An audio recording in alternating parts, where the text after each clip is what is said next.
আমার মেয়েরা নিখোঁজ করছে। আর আমার মেয়েটা স্বাভাবিক মৃত্যু না, আমার মেয়েটা এরা মাইরা আমার সন্দেহ হয়, এরা মাইরা আমার মেয়েটা নদীতে পড়া হয়েছে। কিশোরগঞ্জের নিকলিতে নিখোঁজ হওয়ার প্রায় ২৪ ঘন্টা পর ধননদী থেকে ৭ বছরের এক শিশুর মরদেহ উদ্ধার করেছে পুলিশ।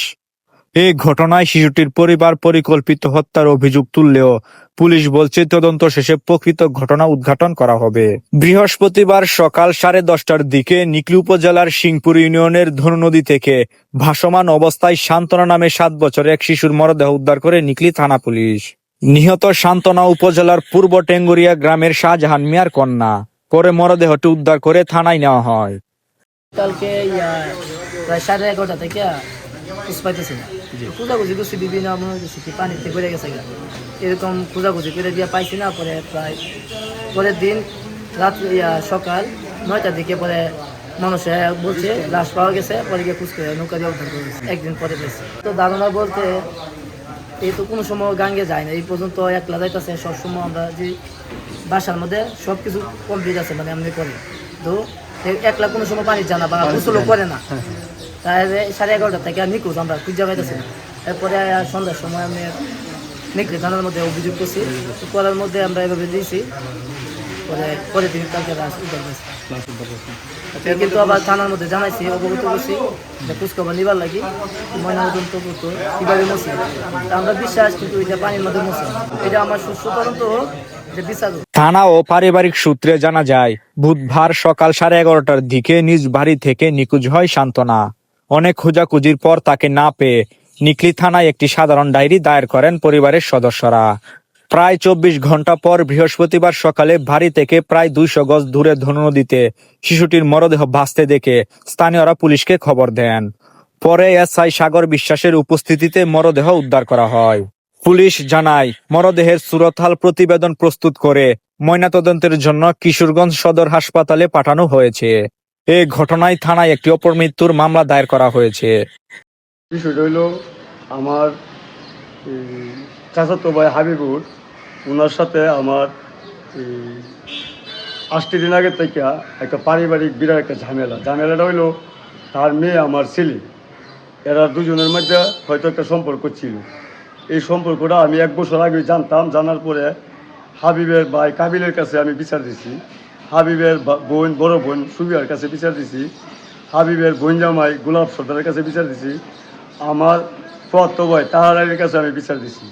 আমি বিচার দিবার পরে আমি কইছি যে তাদের মেয়ের বিচার করুক বা না করুক, আমার ছেলেদের বিচার করুক, আমি এদের সাথে কোনো সম্পর্ক করতে চাই না। 1 বছর আগে তখন আমার ছেলেরা আমি টাকা পাঠাই দিছি, আমার ছেলের টাকা পাঠাইছি। এই বছর কিছুদিন আগে আমার ছেলে ঢাকাতে বাড়িতে আসছে, আসার পরে ঘটনা হইলো বুধবারের দিন, বৃহস্পতিবারে হাবির মেয়ে আমার বাড়িতে চলে আসছে, আমার ঘরে। পরে এলাকাবাসী যারা দেখছে এরা বলতেছে যে তোর জেনার মন মানসিকতা ভালো না, আর তোরা এদের সম্পর্ক জীবনে কোনোদিন মেনে নেবো না, তুই আমরা কমপক্ষে তোর জেনার বাড়িতে চাই না।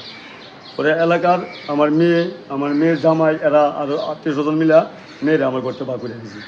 বার করে দিবার পরে পরের দিন বুধবার এরা দুজন, আমার ছেলে আমার মেয়ে বাড়িতে, মানে এরা এলাকাতে বাইকে গেছে দুজন। বাইকে যাওয়ার পরে এই পর্যন্ত আমি খোঁজ খবর করতেছি, এদের কোনো সন্ধান পাইতেছি না। মোবাইলে যোগাযোগ হয় কইলে ঠিকানা এক জায়গায় দিলে আমরা গিয়ে বিচারে পাই না। এই দিক দিয়ে হাবি মিয়া তার ভাই লইয়া, তার বাইক নিয়ে বোন জামাই লইয়া আমার সিংপুর বাজারে বাড়ির ভিতরে বাড়ি বেলে গেতে না, দাও চাবাড়ি লইয়া হুমকি দিতেছে আমার সব পরিবার ধ্বংস করে লাগবো, এমনকি আমার বংশের মাঝে বাতি দেওয়ার কোনো লোক থাকতো না। তখন আমি এলাকাবাসীদের নিয়ে হাবি মিয়ার কাছে গিয়ে সিলিন্ডার করছি যে দেখ আমার ছেলে অপরাধ করছে না তোর মেয়ে অপরাধ করছে, এটা তো তুইও জানোস না আমিও জানি না। ওখানে তুই আমার যেভাবে ভালো বিচার কর, আমি তোর সকল বিচার আমি মাইনা নিব, কিন্তু আমার ছেলেরও হয় না, তুই বিচার কর, কারণ তুই তো আমার ছোটো ভাই। সে এটা মানতে রাজি না, সে হুমকির মতো হুমকি দিতে আছে। শেষ করে 3 দিন আগে তার হুমকির জ্বালা যখন আমি থাকতে পারি না, তখন আমি 3 দিন ধরে বাড়ি থেকে চলে গেছি। আমার বড় ছেলেরা কিয়া আমি চলে গেছি কিশোরগঞ্জ চলে গেছি। একদিন বাড়িতে আইছি আমি 2-4 জন লোক নিয়া এদেরকে গার্ড দিয়া আমি বসে রয়েছি। এরপরে রাত্রে আয়া আমার হুমকি দিতেছে, আর যারা আমার গার্ড দিতেছে এরা করে তোমরা সরে যাও গা, আমরা পারিবারিক বিষয় আমরা এটা বুঝবো। আমি বাড়িতে আবার কিশোরগঞ্জে চলে গেছি। পরে বুধবারে 3টার সময় খবর পাই আমার মেয়ে নিখোঁজ। তা আমার সন্দেহ এরা আমার ছেলেকে নিখোঁজ করছে, আমার মেয়েরা নিখোঁজ করছে। আর আমার মেয়েটা স্বাভাবিক মৃত্যু না, আমার মেয়েটা এরা মাইরা, আমার সন্দেহ হয় এরা মাইরা আমার মেয়েটা নদীতে পড়া হয়েছে। এদিকে নিহত শিশুর বাবা শাহজাহান দাবি করেছেন, স্থানীয় এক ব্যক্তির সঙ্গে পূর্ব বিরোধের জেরে তার মেয়েকে অপহরণ করে হত্যা করা হয়েছে। তবে অভিযোগের পক্ষে তাৎক্ষণিকভাবে কোনো প্রমাণ উপস্থাপন করা হয়নি। এদিকে নিকলি থানার অফিসার ইনচার্জ মোহাম্মদ মাহবুবুর রহমান জানান, ধনু নদী থেকে ভাসমান অবস্থায় শিশুটির মরদেহ উদ্ধার করা হয়েছে। আইনি প্রক্রিয়া শেষে ময়নাতদন্তের প্রতিবেদন এবং তদন্তের ভিত্তিতে পরবর্তী প্রয়োজনীয় ব্যবস্থা গ্রহণ করা হবে।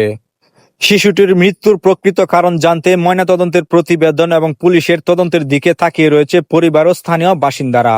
ভয়েস অফ নিকলির সাথে থাকার জন্য আপনাদেরকে ধন্যবাদ।